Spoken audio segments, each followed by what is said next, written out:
buenas noches a todos en casa. Sean bienvenidos a este resumen informativo a través de Televisora del Táchira. Soy Gabriela Magilbray, @GabyMagilbray en Twitter, también en Instagram, y les estaré acompañando durante los próximos minutos para hacer un repaso por informaciones importantes a nivel regional, nacional, internacional, la lectura de titulares por la web y también el repaso de las cifras a través del mapa de la Universidad Johns Hopkins. Esto en cuanto al COVID-19. Antes de iniciar, les recuerdo por supuesto las redes sociales de la televisora que están siempre disponibles para ustedes. @NoticiasTRT en Twitter, @noticias_TRT para Instagram. Recuerden que a través de ellas pueden enviarnos mensajes, reportes, denuncias, también solicitar algún tipo de servicio público para usted, un familiar o amigo que pueda estarlo necesitando en estos momentos tan complicados y en el que todos debemos ser solidarios.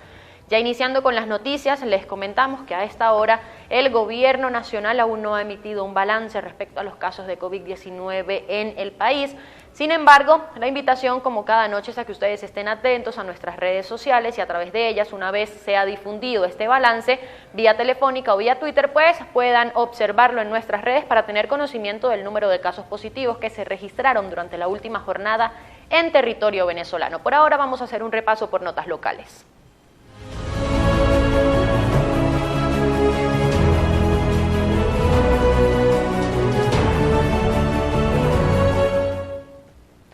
A nivel regional, el director de Migración Colombia, estoy hablando de materia fronteriza, indicó desde La Guajira que la frontera, por lo menos por el lado colombiano, no se abrirá en noviembre como estaba previsto inicialmente.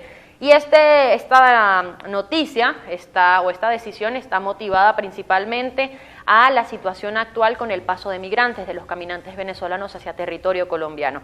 La frontera no se abrirá hasta que las condiciones estén dadas para ello. Desde la frontera de Paraguachón en La Guajira, el director de Migración Colombia, Juan Francisco Espinosa, confirmó que no abrirán los pasos fronterizos con Venezuela en el mes de noviembre, tal como lo habían anunciado este jueves o como lo había hecho el secretario de Fronteras de Norte de Santander, Víctor Bautista. A través de un video publicado en la cuenta de Twitter de Migración Colombia, Espinosa dio la información tras un recorrido realizado por Maicao junto con el gerente de Fronteras, Lucas Gómez. La frontera permanecerá cerrada hasta el 31 de octubre, lo cual no quiere decir que a partir del 1 de noviembre se abra. Eso quiere decir que el siguiente ciclo del mes de noviembre se considerará si es el momento de abrir o no. Debemos esperar un poco más, dijo la autoridad migratoria acompañado de las autoridades locales de La Guajira. Y por otro lado, hablamos ahora de notas en cuanto a la ciudad capital, a la ciudad de San Cristóbal, porque la falta de gas doméstico continúa afectando a los tachirenses y los obliga a cocinar con leña para poder preparar sus alimentos. En pantalla tenemos imágenes o una imagen de un adulto mayor de 80 años que durante la mañana de este viernes, 16 de octubre, tuvo que cargar un tronco de leña por la Quinta Avenida de San Cristóbal para llevarlo hasta su hogar y de esta manera poder cocinar, porque no cuentan con el servicio de gas doméstico en su casa desde hace varios meses. La situación con la energía eléctrica tampoco permite, no solo en el hogar de esta persona, sino el de muchas otras, preparar los alimentos con la hornilla eléctrica. Así que se ven obligados a cocinar con leña o tener que esperar hasta que llegue la electricidad para poder preparar sus alimentos.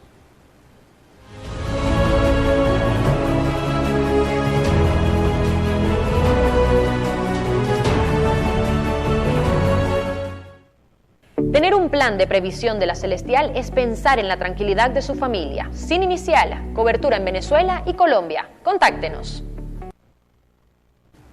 Seguimos con el tema de los servicios públicos, pero ahora a nivel nacional. Hablamos de Monagas porque por segundo día consecutivo habitantes de Maturín protestaron por la falta de gas doméstico en sus hogares. En este caso lo hicieron los habitantes de la urbanización Los Guaritos en el estado Monagas. Ellos protestaron por no tener o por tener más de 3 meses sin gas doméstico. Aseguran que en la zona hay familias con niños pequeños y deben cocinar con leña. Ya no podemos continuar con esto, ya esto es una burla para nosotros. Las bombonas no las vamos a mover hasta que no solucionen esto, dijo uno de los manifestantes. Recordemos que este jueves 15 de octubre algunas personas protestaron, pero en la zona industrial de Maturín por la misma situación, y muchos de ellos exigían o alegaban que tenían entre 6 y 7 meses sin el servicio de gas doméstico en sus hogares. Cambiamos de tema y hablamos de venezolanos que se encuentran varados en Europa, específicamente en España, quienes a través de un video publicado en la red social Twitter dejaron en evidencia su solicitud respecto a un vuelo de repatriación que les permita volver a Venezuela debido a que no cuentan con más recursos para permanecer en el país ibérico. A través de la cuenta en la red social Twitter de la comunidad criolla @varadospiso_España expresaron que viajar es vital para nosotros los varados en España. No contamos con más recursos para mantenernos por más tiempo aquí. Más vuelos de repatriación para que salgamos todos. A pesar de que el gobierno ha permitido la realización de los vuelos humanitarios para que los venezolanos en el exterior retornen al país, aún son muchos los ciudadanos que se encuentran esperando en otras naciones, mientras que se da una segunda oleada de venezolanos que intentan huir por las trochas hacia Colombia. Son los dos panoramas, algunos desean volver, otros desean irse nuevamente.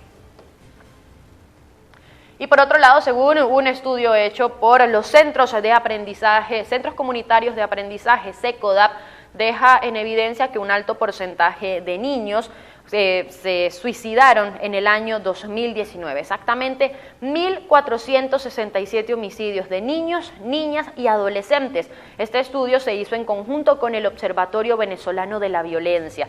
También se identificaron 887 casos de muertes en averiguación, 69 casos de resistencia a la autoridad y 88 casos de suicidio. Todos estos en menores de edad, es lo más preocupante.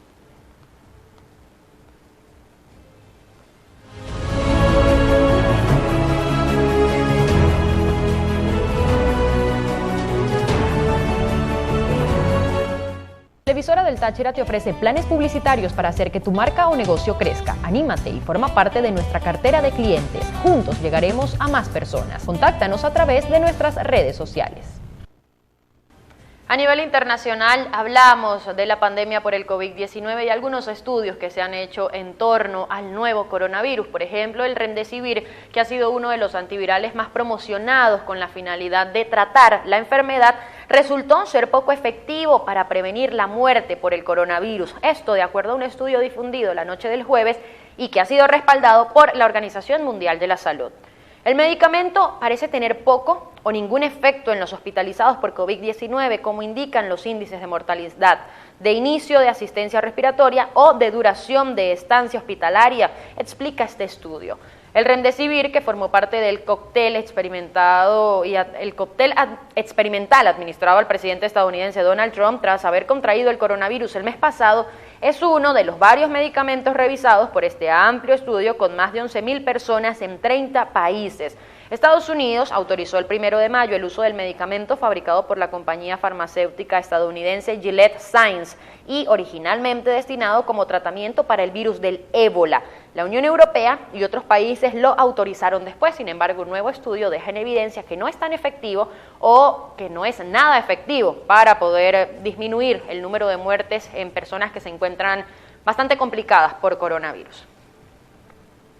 Seguimos hablando de la pandemia, pero ahora en México. Este país cuenta con más de 82.000 decesos a causa de complicaciones derivadas del COVID-19 y en medio del confinamiento por la pandemia, los niños han debido ver clases desde casa, las clases a distancia.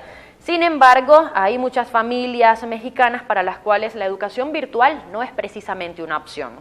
Hay una importante desigualdad entre las diferentes regiones del planeta, según resalta un reporte de UNICEF que señala, por ejemplo, que los alumnos más afectados son los de África subsahariana, donde el aprendizaje a distancia no alcanza ni la mitad de todos los estudiantes. Una situación similar es lo que denuncian en México, donde se han aplicado o implementado ver lecciones por televisión y en línea. Sin embargo, no todos tienen la misma oportunidad de acceder a este material. En tanto, el número de estudiantes sin acceso al aprendizaje remoto, por ejemplo, en América Latina y el Caribe, es de aproximadamente 13 millones del total de 463 millones a nivel global.